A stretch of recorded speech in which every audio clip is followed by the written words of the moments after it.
On vient de regarder ensemble ce documentaire consacré à la vie de Mohamed Basseri. Mohamed Basseri, la vraie histoire, un documentaire émouvant signé Médien TV sur le parcours d'un homme militant en faveur de la décolonisation espagnole. Nous sommes donc de retour sur le plateau pour décrypter ce documentaire produit, je rappelle, par Médien TV qui rétablit la vérité autour de Mohamed Basseri. Je rappelle nos invités, Naïm Kamel, directeur de publication du site d'information Quid.ma, Hassan Alaoui, cofondateur de Maroc Diplomatique, Jean-Yves Decara, professeur émérite et professeur de droit international à Sciences Po Paris, Christophe Boutin, politologue et professeur de droit public à l'université de Caen-Normandie, qu'on va rejoindre par Skype. Restez avec nous, on marque une petite pause et on revient juste après pour entamer ce débat.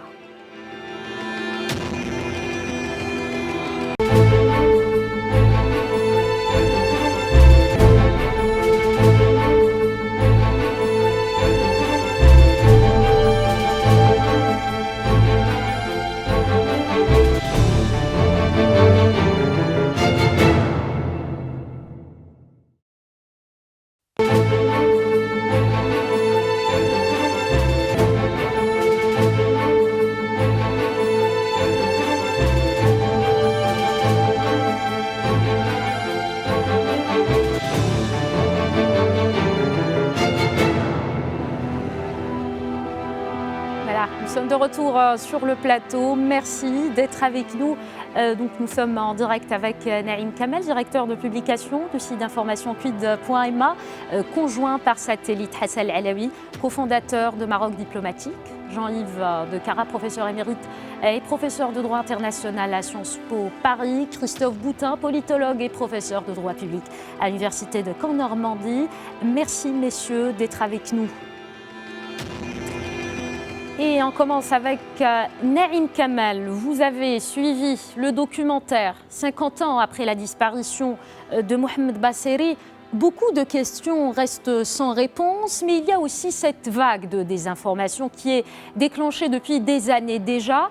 D'abord, quel commentaire en faites-vous ?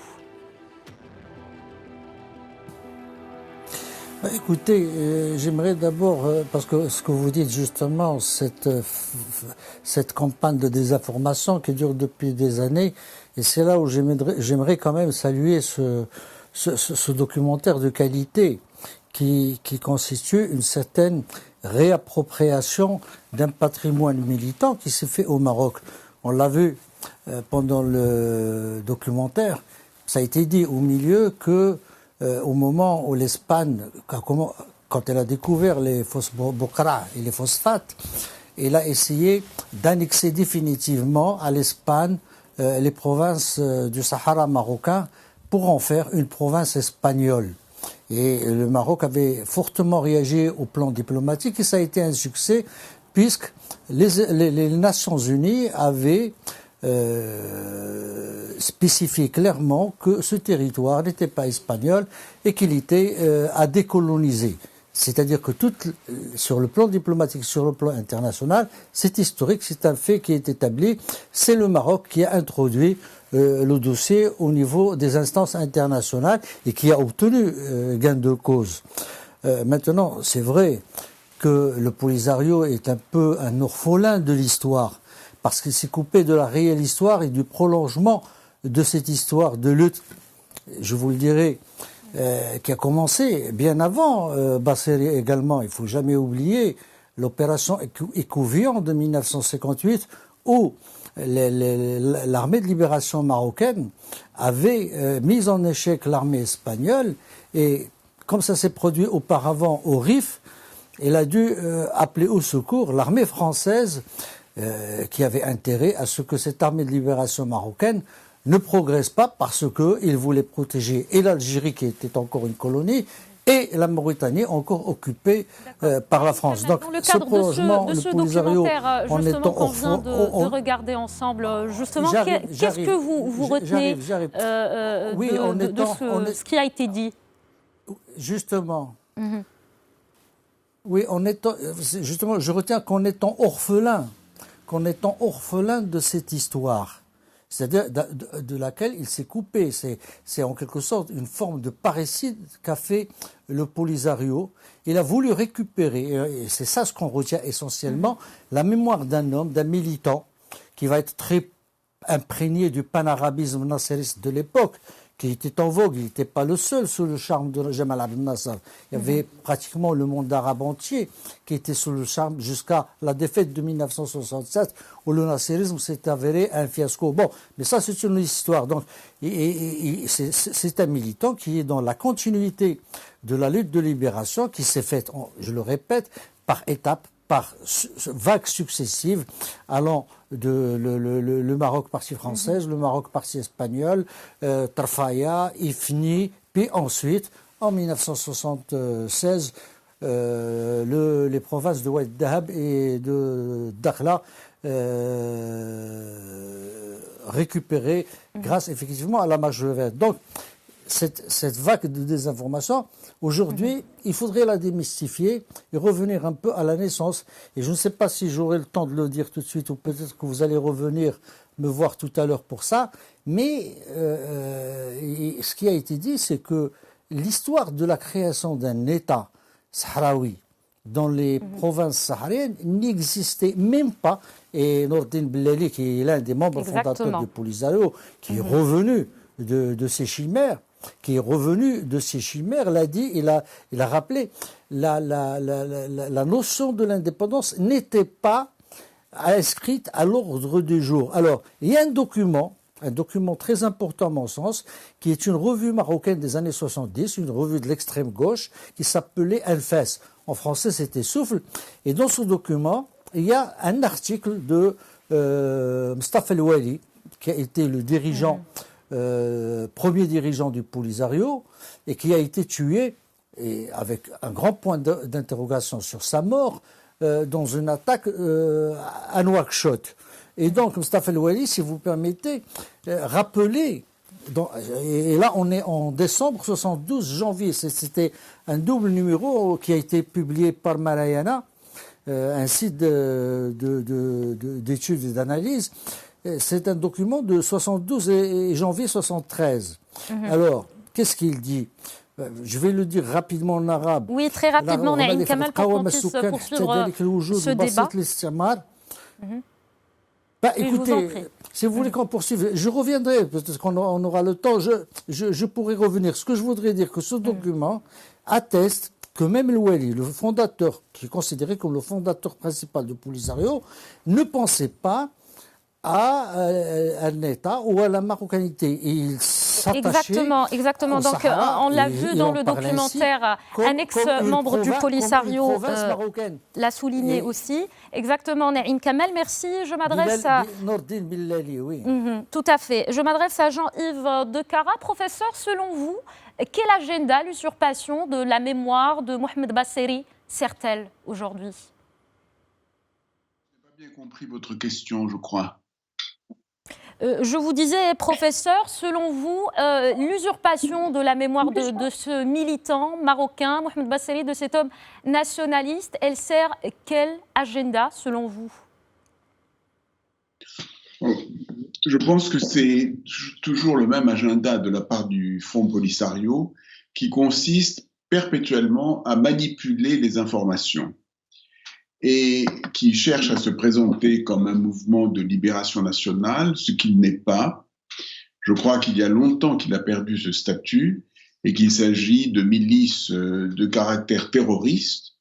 On l'a vu au Sahara, à l'Ayoun en particulier, et cela a été illustré lors du procès de Demizik, qui montrait les horreurs commises par ce mouvement terroriste.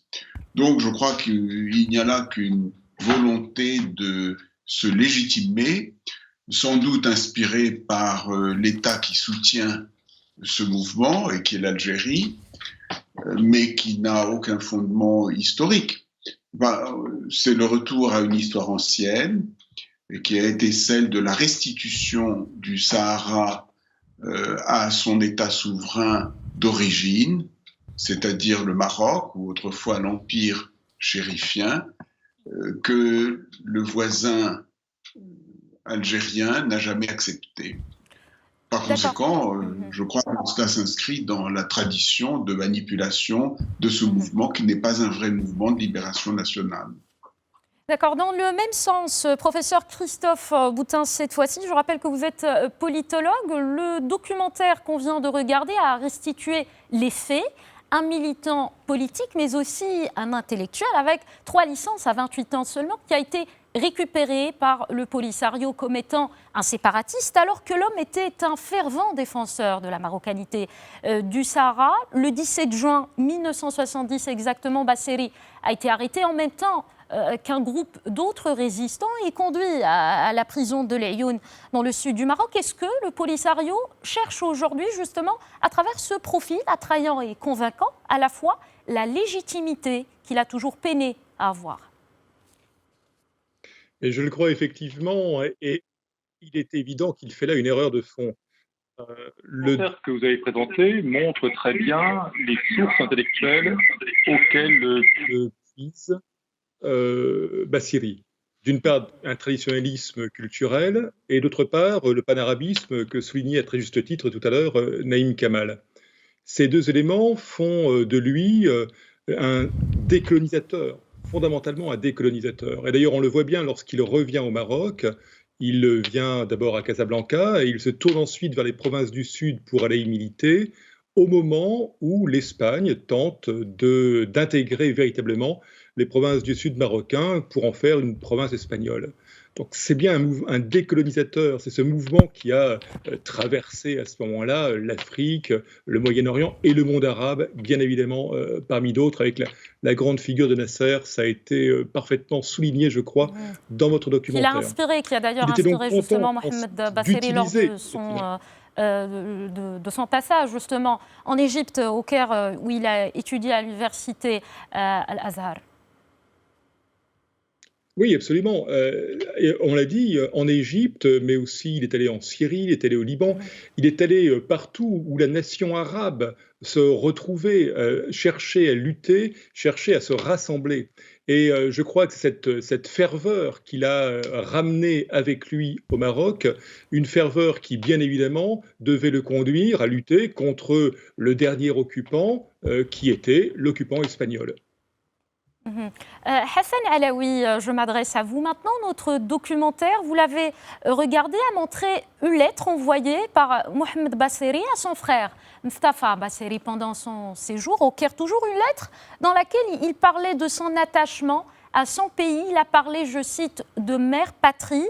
Est-ce que ces preuves peuvent aujourd'hui alléger un peu la souffrance de toute une famille qui demande aujourd'hui à l'Espagne de lever le voile sur la réalité de la disparition de Mohamed Basseri et de reconnaître aussi son nationalisme? Oui, la lettre n'est qu'un épisode de la vie militante et active de ce personnage, aujourd'hui qu'on célèbre à juste titre. Je voudrais d'abord, une parenthèse si vous permettez, madame, je voudrais rendre hommage à ce film, à ce document précieux, à ce travail méticuleux et vraiment très très très précis, très enrichissant. Nous en avons besoin à notre époque parce que c'est un devoir de mémoire, je dirais. Et l'époque où a vécu, c'est Mohamed Basseri, l'époque où il a milité, l'époque aussi où il a souffert et il a fini par être arrêté par les gens du Tercio et probablement à l'époque déjà les services de nos voisins donc, qui s'activaient, parce qu'il ne faut pas l'oublier ça, c'est un contexte géopolitique assez particulier, n'est-ce pas? Il ne faut pas oublier à l'époque que l'Espagne préparait un référendum. Le maréchal Franco était en train, si vous voulez, de vouloir changer la donne.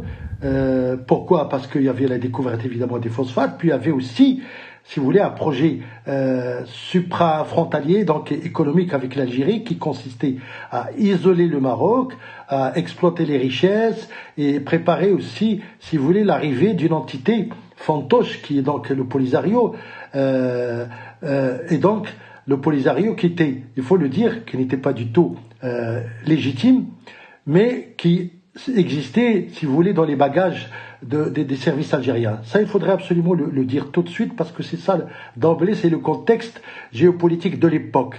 Le Maroc, vous le savez, en 1956 avait déjà, si vous voulez, déposé aux Nations Unies, comment dirais-je, une première revendication essentielle pour le retour de son Sahara. Il a refait la même chose en 1962, en 1966. Il a saisi la 4e commission et tout ça, bien sûr, on ne va pas le répéter. Mais dans la foulée, si vous voulez, Mohamed Basseri est venu, jeune militant sensible. Et je vous conseille d'ailleurs la lecture d'un texte publié par un historien magnifique qui est mort, qui s'appelle Mohamed Bourdadi, qui a fait une dizaine de livres sur la question et qui précisait que dans les années 70-72, il y avait des manifestations de jeunes Sahraouis, à l'Aïeun, un peu partout, à Smara, n'est-ce pas?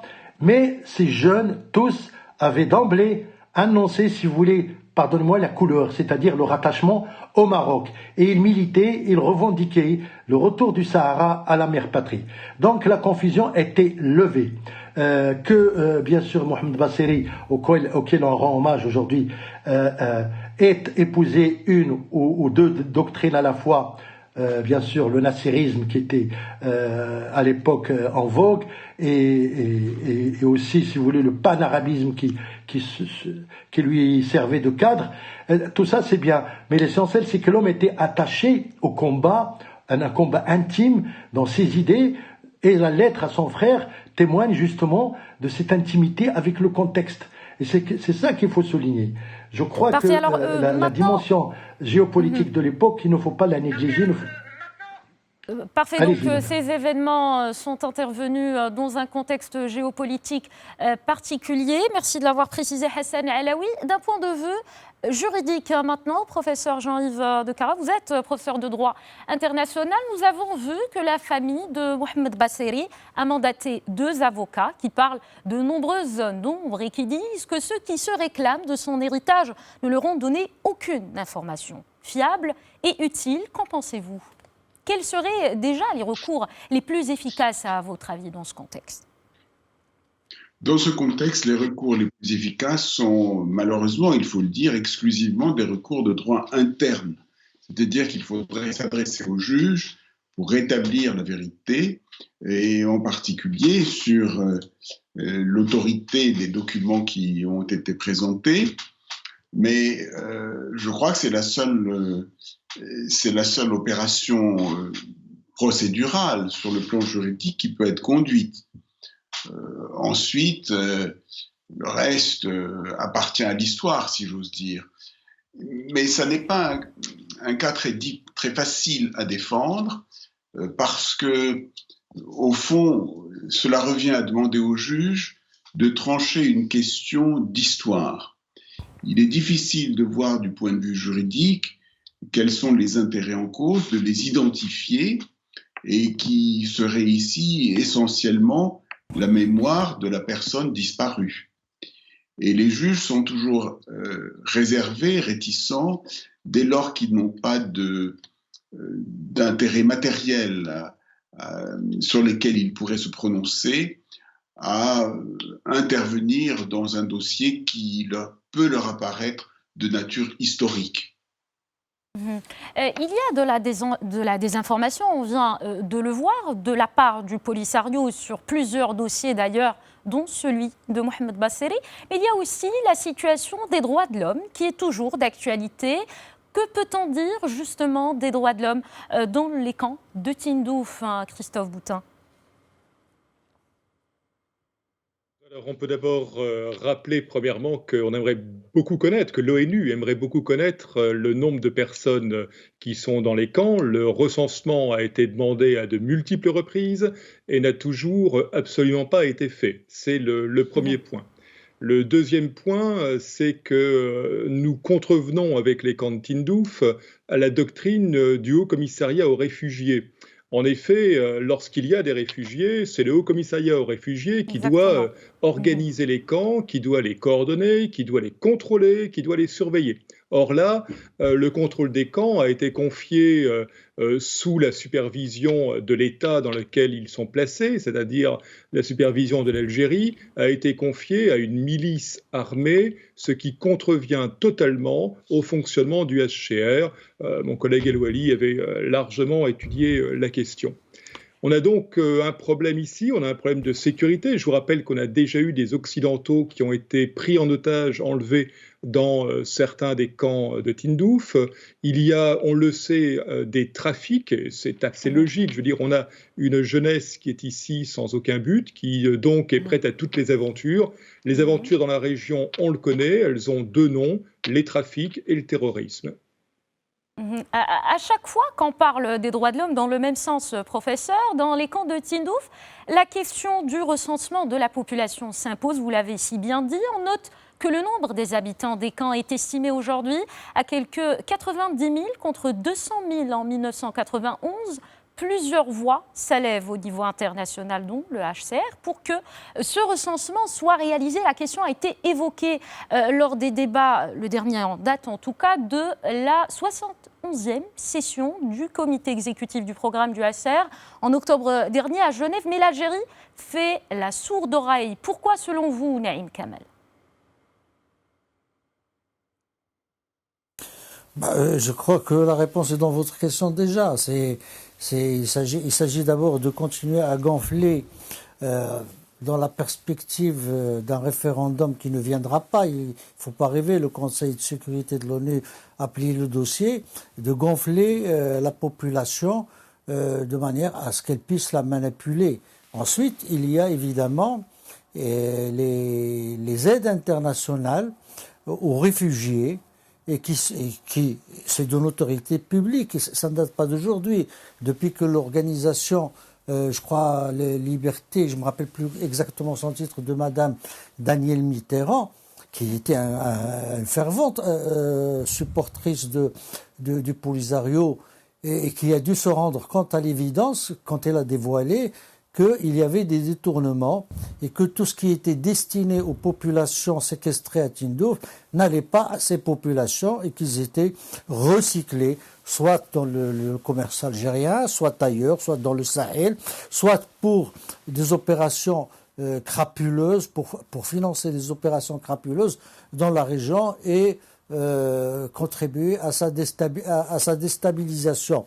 Donc, je crois que la communauté internationale, l'Union européenne et les instances onusiennes sont conscients de ce fait. Et c'est pour ça qu'il y a toujours, et d'ailleurs la résolution du Conseil de sécurité l'a rappelé, qu'il faut, c'est pas la première fois, qu'il faut procéder à un recensement, à une authentification du nombre de réfugiés réels qui seraient réfugiés entre guillemets, parce que vu du Maroc, ce sont des séquestrés réels venant de la zone marocaine du Sahara, parce que le Sahara, c'est quand même un vaste territoire de transhumance et de nomadisme.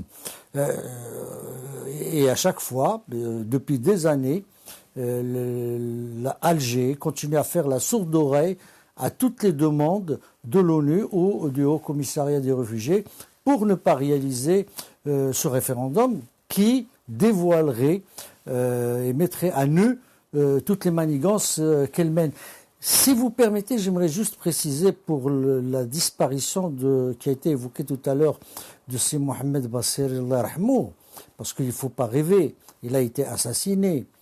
Le problème de savoir ce qu'il en est advenu de lui relève aussi d'un ordre politique, d'une question d'ordre politique qui est propre à l'Espagne.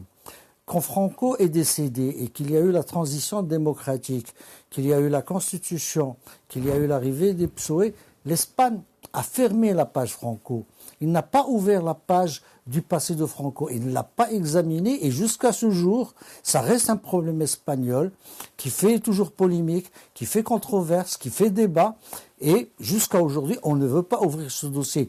Or, la disparition de Mohamed Basseri fait partie intégrante de cette politique de torture, d'enlèvement, d'assassinat de militants en Espagne, mais également, qu'est-ce que ça serait quand c'est en Espagne, qu'est-ce que ça serait dans un territoire qui n'est pas espagnol. Donc c'est très important à retenir. Maintenant, si vous voulez, et si vous permettez, je vais refaire un saut en arrière également pour souligner qu'il y a un flux. Ce qui est dit dans le documentaire entre les lignes de documentaire, c'est que les parents et les grands-parents de Bassiri, quand ils quittent le Sahara, ils ne vont pas en Algérie, ils ne vont pas en Mauritanie, ils vont au Maroc, ils vont à Bni Mellal, ils vont à Marrakech, ils vont aller à Casablanca. Et c'est le cas de dizaines de milliers de Sahraouis qui ont fui la région, qui ont fui la répression, et d'ailleurs qui va poser problème au moment de l'identification. Et je crois que Nourdine Bellali, qui ne me démentirait pas, ni non plus c'est Mohamed Salah Tabk, qui est délégué général à l'administration pénitentiaire, mais qui est un cheikh identifiant. Ces gens, quand ils quittent ce territoire, ils suivaient la route, ce que j'appellerais la route historique.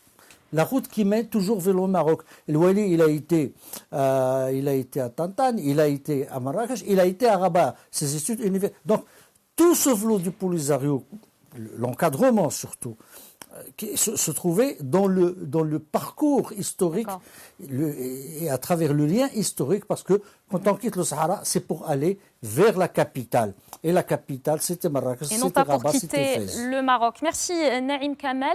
Hassan Alaoui, justement, on a regardé le documentaire, il y avait des passages effectivement très émouvants. On a vu le compagnon de lutte, Sidi Ahmed Rahal, de Mohamed Bassiri, qui a raconté ce dernier moment où il a perçu pour la dernière fois, et c'était la dernière personne qui avait vu Mohamed Bassiri en 1970 dans la prison.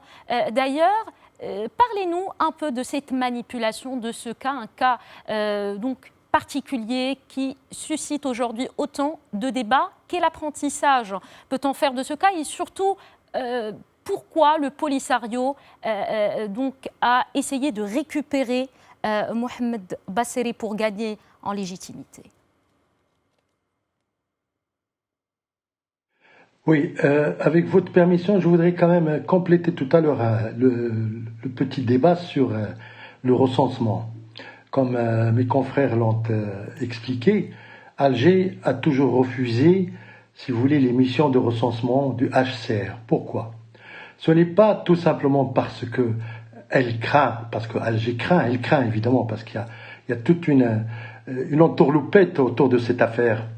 Mais il faut se rendre à l'évidence et aller en arrière, que dans les années 80, il y avait des sécheresses successives dans la région du Sahel, et aux frontières bien sûr de la Mauritanie, de l'Algérie, du Maroc et de tout.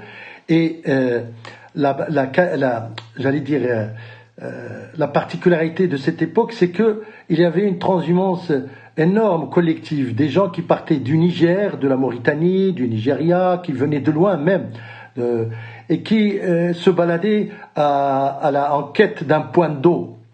Qu'est-ce qui se passait à l'époque, si vous vous souvenez, dans les années 80? C'est que les services algériens et l'armée algérienne récupéraient tous ces personnes qui étaient vraiment en déshérence totale. Et pour les manipuler par la suite, justement, en service donc de certains agendas qu'on connaît tous. Merci Hassan Alaoui. Merci Hassan Alaoui. On arrive à la fin de cette première partie de cette émission spéciale consacrée donc à ce documentaire signé Médien TV sur la vie de Mohamed Bassiri. Restez avec nous, on revient juste après pour poursuivre ce débat.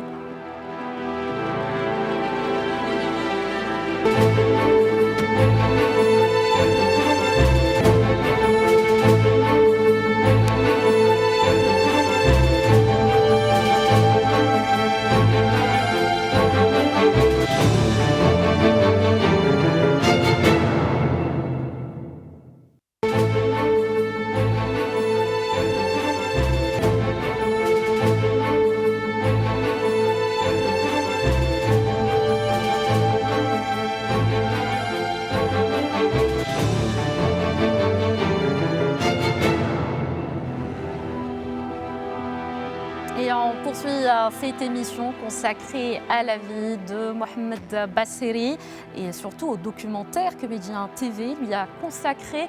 On poursuit donc ce débat avec professeur justement, Christophe Boutin, professeur de droit. On revient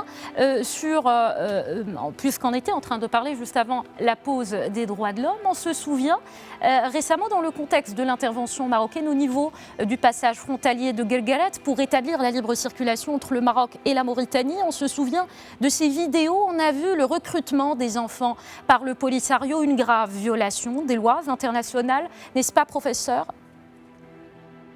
Oui, absolument. Le problème de Guerguerat, c'est un problème récurrent, effectivement. Ce n'est pas la première fois que le Polisario cherche à bloquer cette voie importante de déplacement des personnes et des biens sur la côte ouest africaine. Cette année, c'est vrai que ça a été plus poussé que d'habitude, et on a vu, puisqu'il a fallu que les éléments des forces armées royales mettent en place une politique pour écarter ce blocage. Effectivement, on a une gesticulation, si vous voulez, ce qui est toujours très, très inquiétant quelque part. Une gesticulation, ça donne l'impression que le Polisario n'est plus sûr, d'une part, de ses appuis algériens, qu'il n'est plus sûr des appuis qu'il pouvait avoir dans d'autres pays. On sait que les reconnaissances, il les perd petit à petit. Et donc, il est dans une logique jusqu'au-boutiste, vous voyez, de fuite en avant, en faisant feu de tout bois. Et effectivement, vous avez raison de le signaler, en violant allègrement les règles classiques du droit international. Violation des règles du droit international. Revenons encore sur donc le sujet de cette émission, ce documentaire sur Mohamed Basseri. Est-ce qu'on peut dire aujourd'hui, malheureusement, qu'il y a aussi une violation d'une mémoire d'un homme nationaliste marocain qui a beaucoup donné pour son pays et pour ce mouvement de libération dans le sud du royaume du Maroc ? Ah, effectivement, oui, on a une captation de mémoire et je crois que votre documentaire l'a très bien montré en la matière. Hein. Comme je le disais, la logique intellectuelle de Basseri est une logique intellectuelle de décolonisateur nationaliste.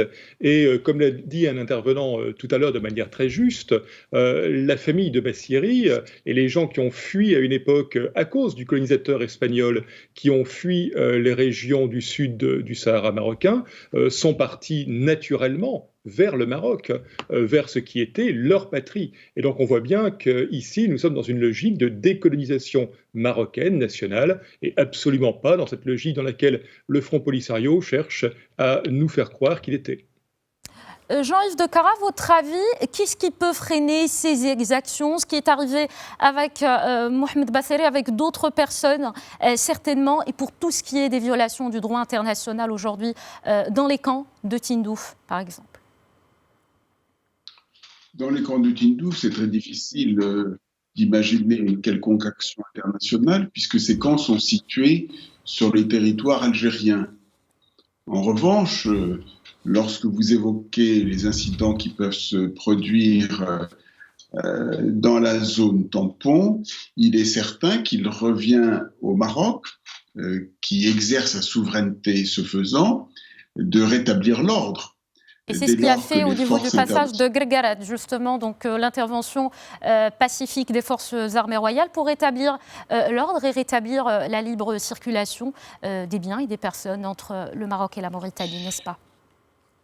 C'est cela, pour rétablir le droit international, c'est-à-dire la circulation des biens et des personnes, la tranquillité publique, l'ordre public, et cela en exerçant ce que j'appellerais simplement la légitime défense, puisqu'au fond, il s'agit aussi de protéger le territoire marocain dont cette zone tampon fait partie, même si elle constitue une ceinture de sécurité soumise à un certain contrôle international. Ce qu'il faut bien comprendre, c'est que l'existence d'un contrôle international sur cette zone ne constitue pas une division du territoire. Ce territoire est toujours soumis à la souveraineté nationale, la souveraineté territoriale du Maroc. Il se trouve que temporairement, pour des raisons tenant au maintien de la paix, le Maroc a accepté de sacrifier une partie de sa compétence sur ce territoire. Mais dès lors que l'ordre public est mis en cause, qu'il n'existe aucune force capable de le rétablir, il revient naturellement à la compétence de l'État territorial souverain de s'exercer pour rétablir l'ordre. Et cette légitime défense doit s'exercer dans les conditions normales de la légitime défense, c'est-à-dire répondre aux conditions de la nécessité. Était-il nécessaire d'intervenir? Oui, parce qu'il y avait une menace. Et cette intervention est-elle proportionnée? C'est le principe de proportionnalité. Oui, puisque l'action des forces armées royales s'est bornée à rétablir la libre circulation dans cette zone sans aucune exaction et sans même l'usage des armes. Si parfait. Alors, on a parlé de la situation des droits de l'homme, de cette mémoire usurpée aussi de Mohamed Basseri, le nationaliste marocain disparu le 17 juin 1970. Le Polisario est aujourd'hui démasqué au niveau mondial, n'est-ce pas? Naïm Kamal, peut-on dire que le Polisario, avec sa stratégie de propagande, dans le cas de Basseri par exemple, est aujourd'hui plus que jamais démasqué? Non, oui, bien sûr qu'il est démasqué. C'est-à-dire que ce dont ne se rend pas le Polisario, ou surtout dont ne se rend pas compte Alger, c'est que les slogans et le discours, cette logorée qui est révolutionnaire, entre guillemets, qui a été utilisée et qui à une époque pouvait interpeller, pouvait être perçue comme juste par une certaine partie de l'opinion publique mondiale, ne fait plus recette. Et dès lors, il est évident que le Polisario, et Alger avec d'abord le Polisario, ne sont plus audibles. Ne sont plus audibles parce que tout simplement, ils sont, si j'ose dire, à temps. Ils sont hors temps. Et ils sont anachroniques. Et leur discours, c'est un discours de guerre froide qui a été bouclé en 1990, en 1991, avec l'implosion de l'Union soviétique, auparavant la chute du mur de Berlin, et on constate que dans cette région, Maghreb, on a encore sur l'histoire un retard d'une trentaine d'années. Alger a un retard de 30 ans. Le Polisario a un retard de 30 ans sur le cours de l'histoire. Maintenant, pour revenir à Guergueres, vous savez qu'aujourd'hui, le fait que les éléments du Polisario, l'encadrement du Polisario, et derrière l'encadrement du Polisario, les services algériens, les stratèges, entre guillemets, algériens, aient pu penser faire pareille opération, relève d'une certaine cécité géopolitique et stratégique. Aujourd'hui, je sais qu'il y a un débat au sein du Polisario qui disent mais vous avez donné, il y a une partie des cadres du Polisario, des textes qui ont été écrits, qu'on a pu voir sur les réseaux et sur Internet, dans des sites qui se revendiquent du Polisario, poser ce débat de l'erreur tactique qui a été commise par le Polisario et qui, à leurs yeux, a donné un cadeau, un cadeau bien emballé au Maroc pour faire ce qu'il a réussi à faire, comme l'a dit l'un des deux professeurs français qui nous accompagnent, pour que l'opinion internationale se retourne contre une opération d'autant plus stupide qu'elle mettait en jeu plusieurs États, pas seulement le Maroc, parce que de la circulation, du passage de Guergueres dépend le flux commercial, le flux économique dans toute la région de l'Afrique de l'Ouest. Et c'est cette absurdité commise qui a permis et qui a donné au Maroc une fenêtre de tir qui a été proportionnellement, ça a été dit, avec tact, et sans exaction, justement, c'est le terme qui a été utilisé, pouvoir rendre la circulation, sachant qu'auparavant, le secrétaire général de l'ONU, à plusieurs reprises, avait demandé, exigé que les manifestants du Polisario qui bloquaient le passage doivent se retirer et permettre la libre circulation des biens. D'accord, dans le même sens, Naïm Kamal, je vous reprends. Et des marchandises avec des gaz. Je vous reprends. Vous avez dit que le Polisario est aujourd'hui hors temps, et je m'adresse à Hassan Alaoui. Des États comme la Bolivie, par exemple, Lesotho, le Salvador, la République coopérative de Guyana, qui avaient reconnu à un certain moment de leur histoire le Polisario, ont retiré cette reconnaissance. Est-ce que cela veut dire que le Polisario n'arrive pas à convaincre et qu'il est en manque de légitimité? C'est ce qu'il est en train de chercher, par exemple, à travers le cas Mohamed Basseri.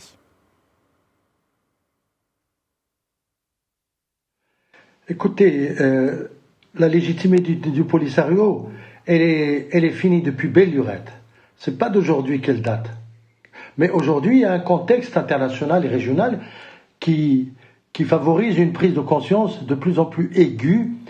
Manifestement, la preuve en est que les consulats qui s'ouvrent, nous en sommes à presque une vingtaine au Sahara. On va en parler plus tard, Hassan Alaoui. Évidemment, si vous voulez, la preuve que...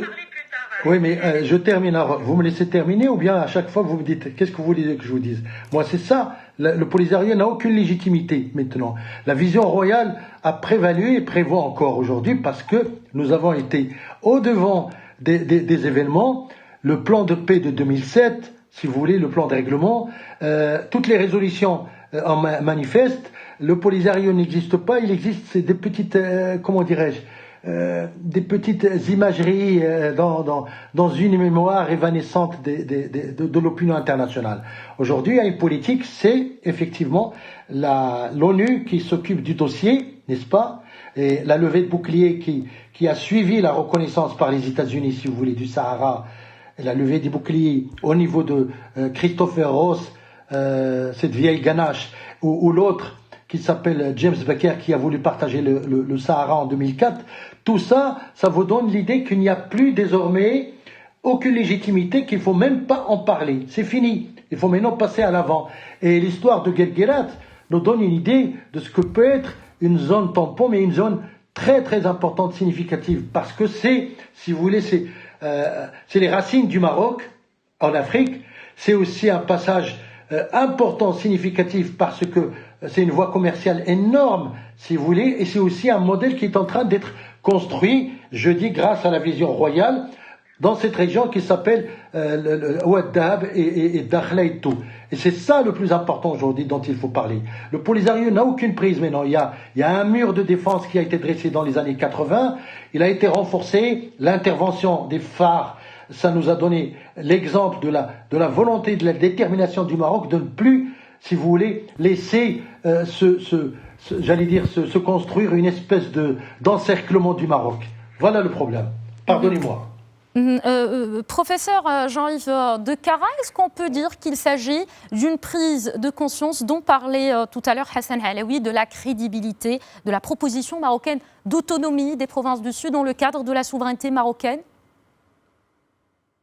Oui, je crois sûrement qu'on peut le dire parce que depuis que ce plan, cette initiative d'autonomie du Sahara a été lancée, elle a été approuvée.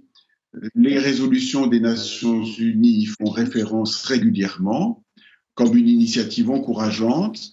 Et un certain nombre de puissances, y compris et notamment celles qui siègent au sein du Conseil de sécurité, ont souligné l'intérêt de cette proposition.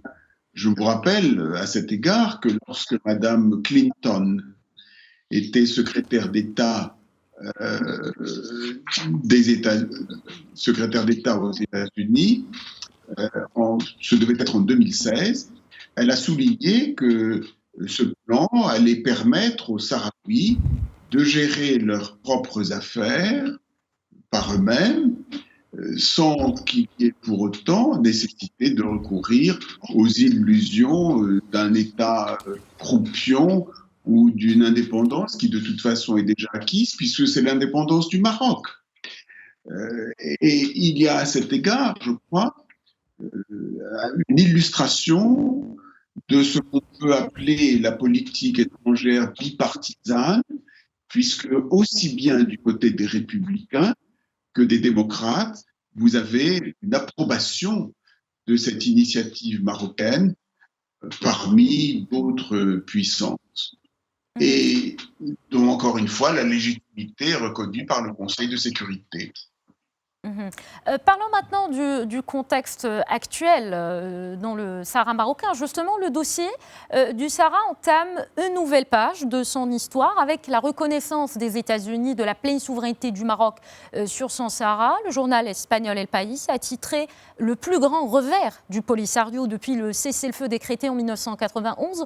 Le journal considère que le Polisario se relèvera difficilement de cette décision américaine qui a reçu un écho favorable dans de nombreux pays. Qu'en pensez-vous, Christophe Boutin ? Écoutez, effectivement, à partir du moment où un État qui a l'importance des États-Unis, un membre permanent du Conseil de sécurité, reconnaît non pas seulement cette fois l'intérêt du plan d'autonomie marocain, ce qu'il a fait bien des fois avant comme l'ONU, mais reconnaît la pleine et entière souveraineté du Maroc sur l'ensemble de son territoire, il est bien évident que ça a un effet d'entraînement, ça a un effet très important pour le reste de la communauté internationale. Ça ne peut pas ne pas avoir d'effet, soyons très clairs en la matière. Pour le reste, effectivement, l'un des effets va se jouer très certainement dans la reprise des négociations sous contrôle onusien, ce que le Maroc a appelé pendant des années, je le rappelle, ces fameuses négociations multipartites où seraient intégrés ou ont été intégrés, par exemple à Genève, à côté du Maroc et du Polisario, l'Algérie, bien sûr, et la Mauritanie, ces négociations qui devraient permettre d'arriver à mettre en place ce fameux plan d'autonomie, cette initiative royale pour l'autonomie, dont on rappellera qu'elle n'a pas été le fruit de négociations, qu'elle a été une proposition faite par le Maroc pour débloquer une situation. Voilà, le Maroc mais il le fait de manière très logique, car je vous rappelle quand même que dans la constitution marocaine, il est bien spécifié que la composante saharo-hassani est une composante parmi les 3 composantes essentielles de la population marocaine. Donc on est bien dans cette logique d'autonomie, on est bien dans un projet marocain fort, et la reconnaissance ici de la souveraineté par les USA va avoir très certainement une influence proche.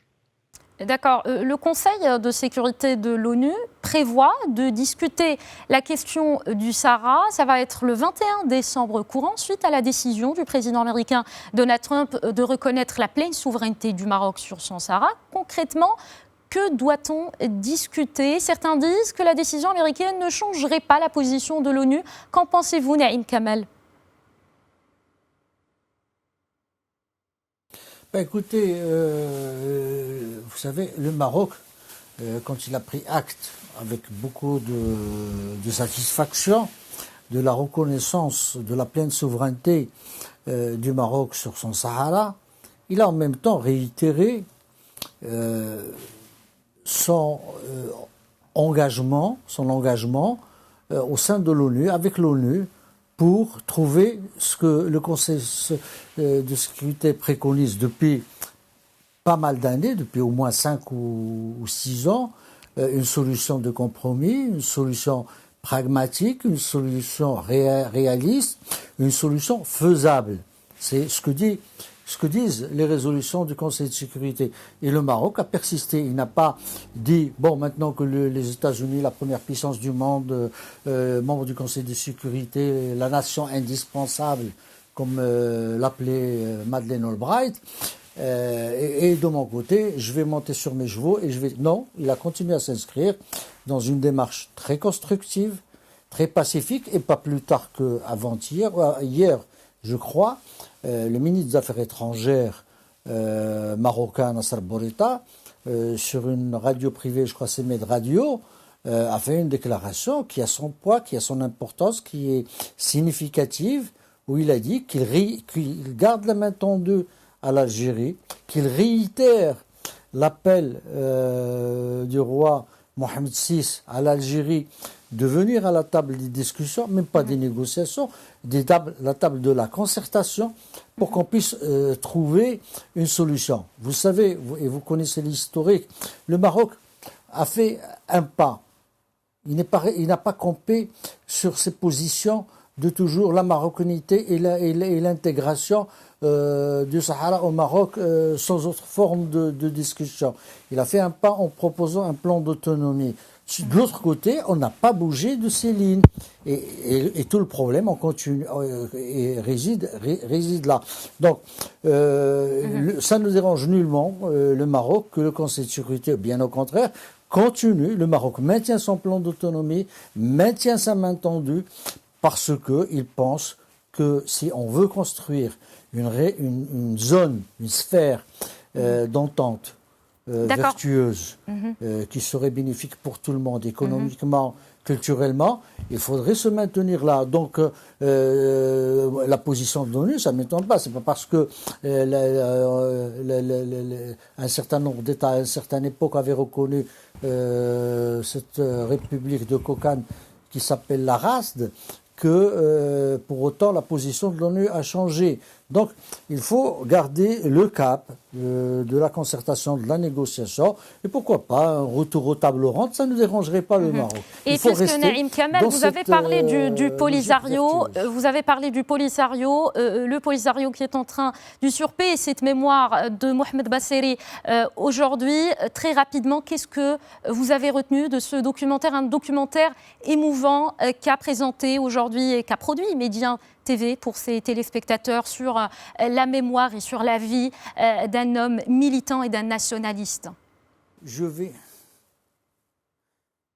D'accord, je vais répondre à vos questions, mais je voudrais ajouter une simple chose. Il faut arrêter de parler du Polisario. Il faut sortir l'Algérie de son déni. C'est l'Algérie. Si l'Algérie n'avance pas, le dossier n'avancera pas, il restera au point mort. Donc, finalement, c'est un proxy, le Polisario. C'est une interface, on le sait, tout le monde le sait. Donc, il faut aller vraiment, il faudrait aujourd'hui qu'il y ait une dynamique pour une solution. Il faudrait que les puissances, les membres du Conseil de sécurité permanent, disent à l'Algérie, et on a ras-le-bol. D'ailleurs, je crois que Jean-Yves Le Drian l'a dit, c'est un conflit qui n'a que trop duré. Juste après la reconnaissance de la race, juste après Guergueres, le Quai d'Orsay avait déclaré que c'est un conflit il faut continuer dans cette voie et il faudrait aider l'Algérie à venir à la table de la discussion et de la concertation. Maintenant, pour revenir au document, on retient qu'il y a beaucoup de souffrance dans ce conflit, de part et d'autre. Il y a des familles qui sont séparées, il y a des gens qui sont là-bas qui n'arrivent pas à venir, qui voudraient bien revenir. Il y a des cousins et des oncles, des grands-pères qui voudraient voir leur petit-fils. Et Basseri est en quelque sorte le condensé de cette souffrance pour que enfin le Maroc retrouve son espace territorial naturel, son aire géographique naturelle, qui ne le coupe pas de son Afrique, qui est sa profondeur géographique et historique. Et là, je terminerai en disant toujours ce que Hassan Abdullah Rahmou disait, le Maroc, il a ses racines en Afrique, c'est un arbre, il a ses racines en Afrique, il a son tronc au Maroc, et ses branches sont en Europe, en Occident. Donc il va falloir retrouver comment réarticuler tout ça pour que ça devienne vrai et pour que ça puisse bénéficier à tout le monde. Parfait, merci beaucoup Naïm Kamal. Jean-Yves de Cara, vous avez on a suivi ensemble donc, ce documentaire, Mohamed Basseri, son parcours, sa vie. Tout le monde appelle aujourd'hui donc à restituer un peu sa vraie histoire. C'est un homme nationaliste. Que retenez-vous de ce documentaire? D'abord, je retiens une information extrêmement riche. C'est un document qui est très bien fait, avec beaucoup d'authenticité. Donc, sur le plan historique, je trouve que c'est un excellent document. Mais comme le disait mon prédécesseur, il y a dans ce document aussi une dimension humaine qui est extrêmement touchante. Il ne faut pas oublier que par-delà les débats juridiques, ou les débats politiques, ou l'évolution de l'histoire, eh bien, il y a des êtres humains. Et je trouve que les membres de cette famille qui venaient s'exprimer Et à un moment donné, on voit un des oncles, des neveux, je ne sais pas, qui montre la chambre où le jeune Bathily dormait, avoir un moment d'émotion. Et il ne faut jamais oublier que dans les relations internationales, que dans la construction d'un ordre juridique, après tout, il y a au fond des hommes et des femmes, et que c'est à eux qu'il faut penser. Car il n'y a pas de pouvoir qui soit légitime s'il n'est pas destiné à servir les humains. Merci. Alors, Hassan Alaoui, ce documentaire présenté aujourd'hui sur la vie de Mohamed Basseri, quelle lecture en faites-vous? En fait, moi j'apprécie beaucoup parce que il y a, d'abord sur le plan technique, c'est magnifique parce que c'est presque une œuvre musicale qui nous ramène d'un point de départ qui est à Zélal, jusqu'au Sahara, jusqu'au Moyen-Orient, en Égypte et tout ça. Et c'est un parcours qui me rappelle ce qu'on peut appeler une œuvre et un homme. Et donc, une œuvre et un homme, il faut beaucoup de talent, n'est-ce pas? Et vous avez eu le mérite, si vous voulez, de le mettre en évidence, ce talent, effectivement, de faire, comment dirais-je, épouser le travail d'un homme, un grand militant. À cette époque, c'était pas si évident. Et un travail intellectuel, quand même. Comme vous disiez tout à l'heure, à 27 ans, il était déjà super diplômé. Il voyageait beaucoup. Il avait une sensibilité magnifique et des doutes et des angoisses qui sont plutôt, pour moi, des richesses. Et le film a mis en relief, en évidence. Et aujourd'hui, nous devons saluer sa mémoire. Nous devons lui tresser des couronnes et tout, et ne pas le laisser se faire récupérer par une bande, de stipendiés, pardonnez-moi l'expression, qui n'ont rien à voir, qui n'ont même pas compris le travail de cet homme. Parce que de toute façon, quand lui avait disparu en 1970, le Polisario n'existait même pas. Le Polisario existe depuis 1970. Le Polisario n'existait même pas. Le Polisario existe depuis 1973. Bien après, Hassan Alaoui, bien après la disparition donc, de Mohamed Basseri, on le rappelle, disparu le 17 juin 1970. Christophe Boutin, un dernier mot. Donc, Mohamed Basseri, la vraie histoire, un documentaire signé Médien TV. Qu'est-ce que vous retenez de ce travail ? C'est un travail très fin car il mêle à la fois le travail historique de recherche sur une personne, sur un parcours intellectuel, assez révélateur encore une fois de l'époque, mais aussi par la dimension humaine. Ça a été signalé par Jean-Yves de Caras, ça a été signalé par un autre intervenant. La dimension humaine est absolument indispensable dans ce dossier. On ne peut pas se limiter à une vision très théorique qu'on aurait volontiers, nous les juristes. Il faut aussi se rendre compte de ce que ça veut dire pour les populations concernées, et je crois que votre documentaire y est parfaitement parvenu. Merci beaucoup à nos invités, Naïm Kamal, directeur de publication de site d'information quid.ma, Hassan Alaoui, cofondateur de Maroc Diplomatique, Jean-Yves de Caras, professeur émérite et professeur de droit international à Sciences Po Paris, Christophe Boutin, politologue et professeur de droit public à l'Université de Caen-Normandie. Merci encore une fois. C'était donc cette émission spéciale consacrée à la mémoire de Mohamed Basseri, la vraie histoire, un documentaire émouvant sur le parcours d'un homme militant qui a marqué l'histoire de son pays, le Maroc, un homme nationaliste qui a beaucoup donné pour les provinces du sud du royaume. Merci à vous de nous avoir suivis et très bonne suite de programme sur Médien TV.